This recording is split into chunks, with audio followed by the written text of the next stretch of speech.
Tout le monde a un avis tranché sur la question. Vos parents vous disent d'acheter, tandis qu'Internet vous conseille de louer et d'investir la différence sur les marchés.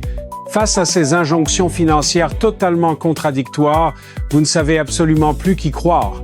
Il est grand temps d'arrêter de deviner et d'analyser les faits. Je suis Adrien Beaumont, votre conseiller financier. Aujourd'hui, nous allons décortiquer les véritables chiffres qui se cachent derrière cette décision fondamentale. Prenons deux profils identiques. Julien choisit de louer, Marc décide d'acheter. Ils ont exactement les mêmes revenus et vivent dans la même grande ville européenne. Chacun d'eux est intimement persuadé que l'autre commet une erreur monumentale. Mais aucun des deux ne s'est posé pour calculer les véritables coûts sur le long terme. Alors, nous l'avons fait pour eux. Nous avons scrupuleusement intégré les hausses de loyer, les intérêts bancaires, les taxes foncières et les frais d'entretien réguliers. Nous avons aussi pris en compte la plus-value immobilière et le coût d'opportunité. Quand on étale tout cela, la réalité financière est tout simplement saisissante. L'un d'eux se constitue un véritable patrimoine solide, tandis que l'autre saigne financièrement de façon silencieuse. L'écart après 10 ans n'est même pas discutable. Pour que la comparaison soit parfaitement équitable, Julien et Marc gagnent tous les deux 55 000 € net chaque année. C'est leur point de départ strictement identique. Ils possèdent tous les deux 60 000 € d'économies patiemment accumulées. Ils cherchent un appartement de 3 pièces situé dans un quartier agréable près du travail. Marc passe à l'action et achète un bien immobilier à 300 000 €. Il verse un apport personnel de 20%, ce qui engloutit la totalité de ses 60 000 € d'épargne. Il souscrit ensuite un prêt immobilier à taux fixe sur 30 ans à 6,5%. Sa mensualité s'élève à environ 1 517 €, comprenant le capital et les intérêts bancaires. Mais ce n'est pas tout. Ajoutez la taxe foncière à environ 250 € par mois et l'assurance habitation à 130 €. Marc débourse donc 1 900 € chaque mois. Et cette somme conséquente ne prend même pas en compte les frais d'entretien imprévisibles qui incombent désormais exclusivement à Marc en tant que propriétaire du bien. De son côté, Julien loue un appartement comparable pour 1 400 € par mois. Il n'a aucun apport à verser, préservant ainsi la totalité de son capital de départ intact. Il prend ses 60 000 € et les place dans un fonds indiciel mondial performant, générant en moyenne 8% de rendement annuel. Son coût mensuel est inférieur de 500 €. Julien n'a aucun prêt immobilier sur le dos, aucune taxe foncière à payer, aucune responsabilité d'entretien et un portefeuille d'investissement qui commence à croître. Au premier jour, Julien semble être la personne la plus intelligente de la pièce. Il dispose de liquidités abondantes et ses charges mensuelles sont nettement plus faibles. Mais il y a une réalité mathématique que Julien ne réalise pas encore. Chaque euro que Marc verse achète lentement une petite parcelle de quelque chose de très concret. À l'inverse, chaque euro que Julien paie pour son loyer disparaît définitivement au moment même où il quitte son compte bancaire. C'est une dépense pure et irréversible. Et cette distinction fondamentale sur la durée vaut infiniment plus que les 500 € d'économie mensuelle que Julien réalise actuellement par rapport à notre acheteur. Pendant les 3 premières années, Julien vit sans aucune contrainte. Si la chaudière tombe en panne, il appelle le propriétaire. C'est un confort mental indéniable. Si le toit fuit, c'est le problème du propriétaire. Si le lave-vaisselle rend l'âme, un technicien se présente et Julien ne débourse pas un seul centime pour la réparation. Ses seuls coûts réels sont son loyer, son assurance habitation à environ 15 € par mois et ses factures d'énergie. Il n'a aucune mauvaise surprise financière à gérer. Pendant ce temps, son investissement initial de 60 000 € avec un rendement annuel de 8% a atteint environ 75 600 € à la fin de cette 3e année complète. Julien n'a pas eu besoin d'ajouter un seul euro supplémentaire. Cet argent a simplement composé silencieusement en arrière-plan, travaillant pour lui jour après jour. Pour Marc, l'histoire est radicalement différente. Les frais de notaire et de dossier l'ont frappé pour environ 9 000 € dès le tout premier jour de son acquisition. Ensuite, les taxes foncières ont commencé à affluer. L'entretien régulier coûte entre 1% et 2% de la valeur de sa maison chaque année. C'est une dépense incontournable. Cela représente entre 3 000 et 6 000 € annuels juste pour empêcher la propriété de se dégrader. Et voici la partie qui fait vraiment mal lors des premières années. Dans les premières années d'un prêt à 6-5%, la quasi-totalité de votre paiement mensuel sert uniquement à rembourser les intérêts de la banque et non votre capital. Lors de l'année 1, Marc paie environ 18 200 € de mensualité. Sur cette somme, près de 15 400 € vont directement dans les poches de la banque comme intérêt. Seulement 2 800 € viennent réellement grignoter la dette qu'il doit. Ces intérêts s'évaporent exactement comme un loyer, sauf que personne n'ose appeler cela ainsi. Faisons le bilan à la fin de la 3e année. Julien a payé environ 50 400 € de loyer pur, mais il possède un fonds indiciel valorisé à plus de 75 600 €. Marc, quant à lui, a dépensé plus de 130 000 € entre son prêt, les frais de notaire, les taxes et l'entretien, et il n'a accumulé que 9 500 € de capital réel. À la fin de la 3e année, Julien est indéniablement le grand gagnant sur le plan comptable, et l'écart entre les deux situations ne semble même pas très serré. Mais au moment de renouveler son bail, le loyer de Julien augmente de 4%. Cela représente 56 € de plus par mois. Il le remarque à peine, cela semble minime. Son loyer passe de 1 400 € à 1 456 €. L'année suivante, il passe à 1 514 €, puis à 1 575 €. Chaque augmentation semble gérable prise individuellement. Ce n'est jamais suffisant pour faire paniquer Julien, c'est juste assez pour grignoter silencieusement son budget mensuel un peu plus chaque année qui s'écoule. Regardez maintenant la mensualité de Marc, 1 517 € de capital et d'intérêt. C'est le même chiffre qu'il a payé au mois 1 et le même qu'il paiera au mois 120. C'est le même chiffre qu'il paiera au mois 360. Pendant 30 ans, ce chiffre ne changera absolument pas. C'est le mécanisme silencieux que beaucoup ignorent. Le loyer est un coût variable qui ne suit qu'une seule et unique direction, la hausse. Un prêt immobilier est un coût fixe que l'inflation rend lentement moins cher. En termes réels, l'inflation érode la valeur de la dette de Marc. Lors de la première année, son paiement semble lourd. En l'an 10, il semblera tout à fait normal. D'ici l'année 20, son paiement immobilier semblera presque bon marché par rapport au coût de la vie. Le loyer de Julien fait exactement le cheminement inverse. Il commence de manière très confortable, puis devient de plus en plus lourd à supporter chaque année. Quelque chose commence alors à basculer autour de la 4e année, et d'ici la 6e année, les mathématiques se sont silencieusement inversées. La maison de Marc a pris de la valeur. Historiquement, l'immobilier croît régulièrement.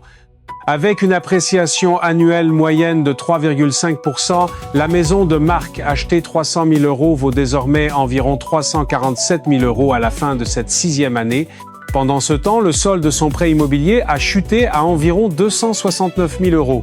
Cela signifie que Marc est assis sur environ 78 000 € de capitaux propres réels. C'est la différence entre ce que vaut sa maison et ce qu'il doit encore à la banque. C'est 78 000 € de valeur nette qui n'existaient tout simplement pas il y a 6 ans. Mais voici ce qui rend la situation encore plus intéressante. Marc n'a pas injecté 78 000 € dans la maison.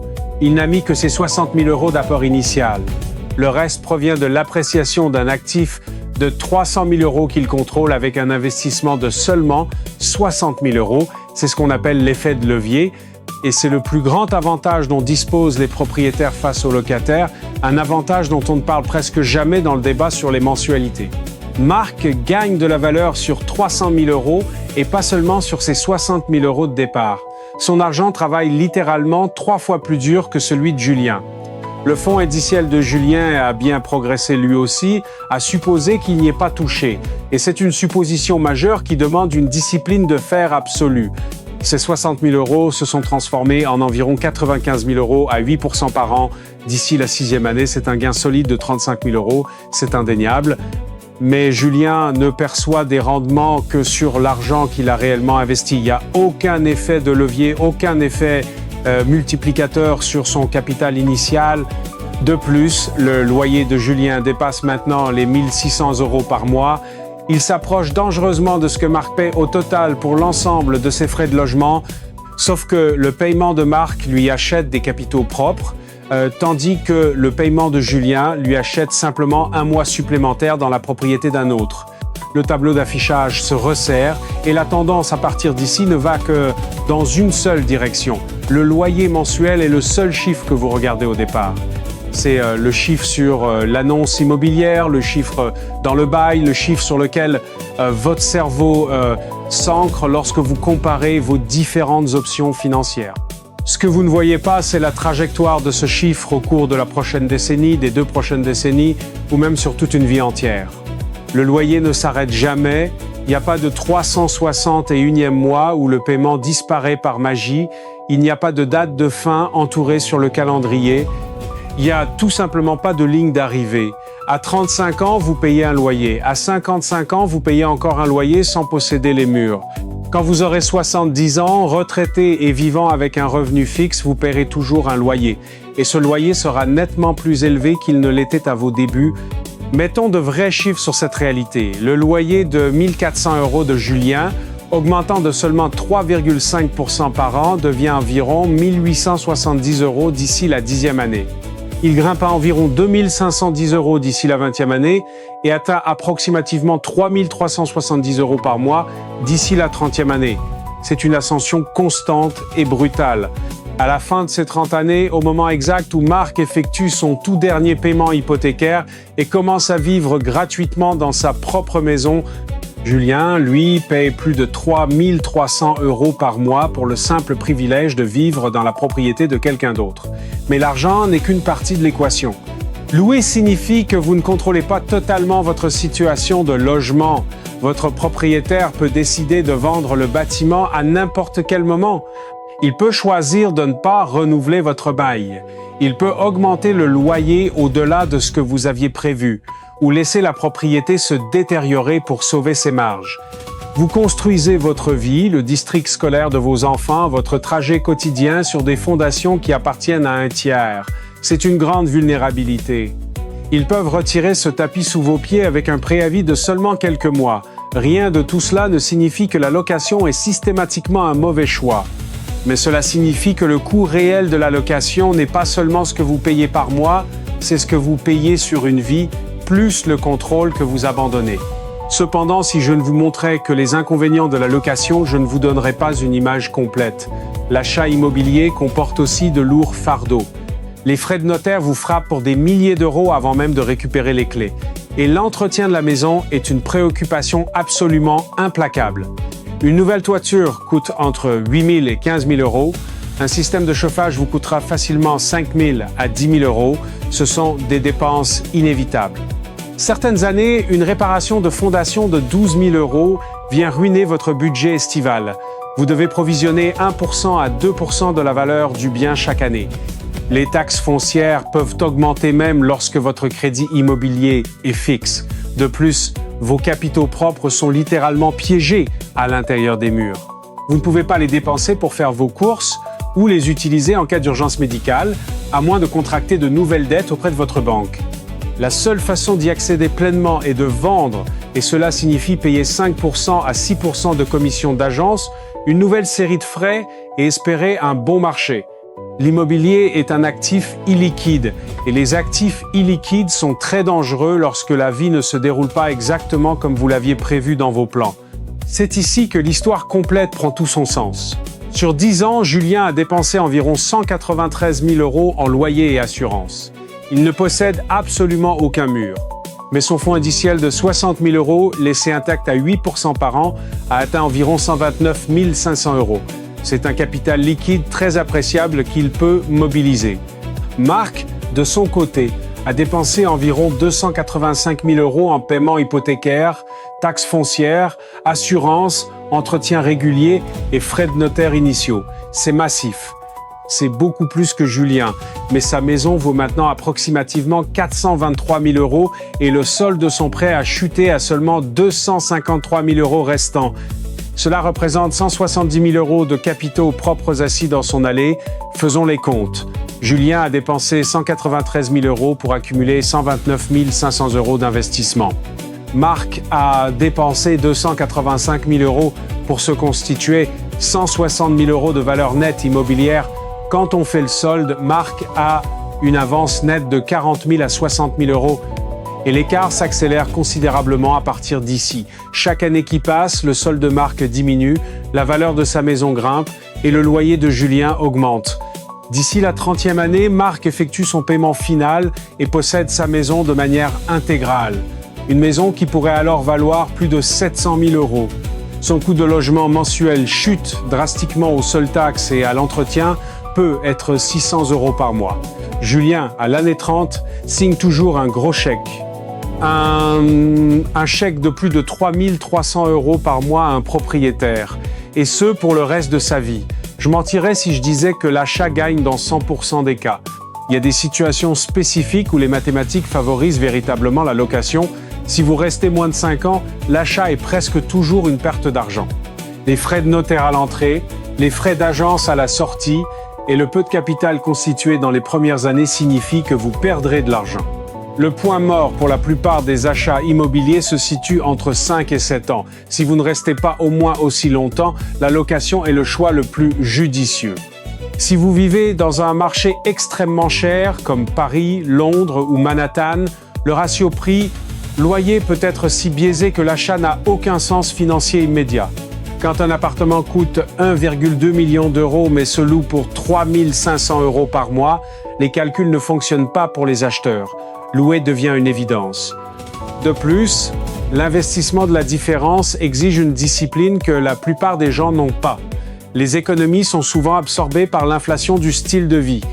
Une plus belle voiture, des dîners au restaurant. Maintenir cette rigueur d'investissement pendant une décennie est rare.